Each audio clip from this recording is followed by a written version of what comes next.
The man accused of murdering Andile Ntuthela and burying his body in a shallow grave appeared in the Magistrate's court in Uitenhage today.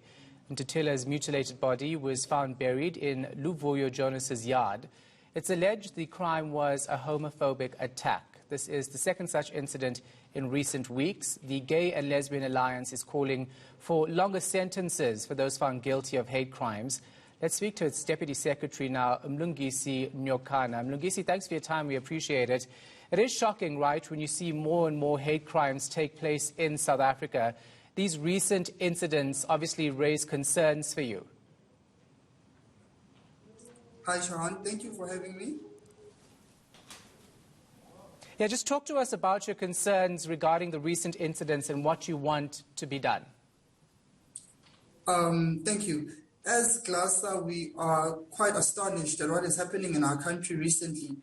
The hate crimes that we are having, the number is quite alarming, and what is even more alarming or intimidating to us is the fact that it seems as if our justice system is not doing anything about it. And our communities as well, they're not playing their part to ensure that as the LGBTI population, we are afforded the same rights and protection as everyone else. We would like to see our country actually taking harsher sentences with regards to people who actually commit these crimes in our communities. That's something that groups have been advocating for a long time, right? But is that actually happening? And are you in talks with the Justice Department around these concerns?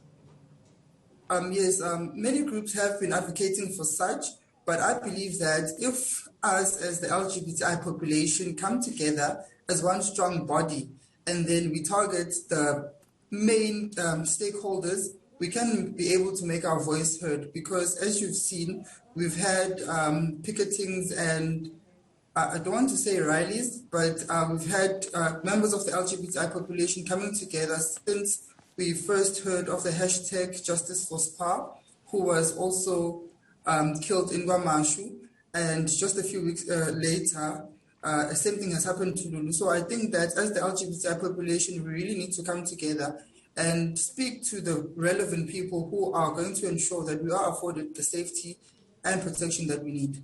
Yeah. So you're also calling on other LGBTIQ+ organizations to play a part in actually getting this message across.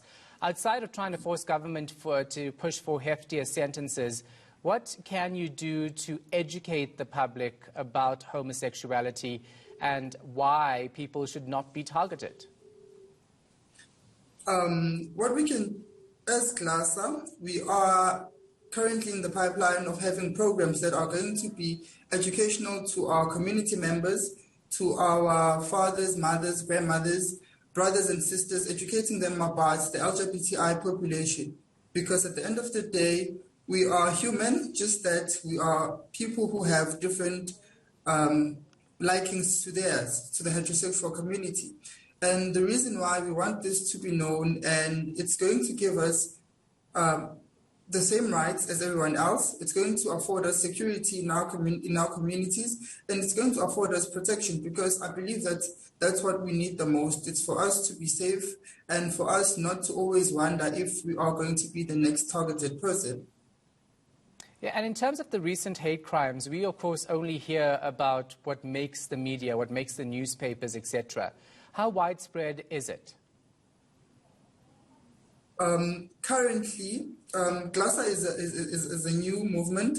So for now, it's still within Durban, but we are looking at expanding so that we're able to reach other provinces. We are able to reach even the worldwide, because we want the LGBTI community or population to be protected everywhere, not only just in our communities, in the townships, but also everywhere that we go. We just need that protection from everyone. All right, thank you so much for your time. We appreciate it. Gay and Lesbian Alliance Deputy Secretary Mlungisi Nyokana.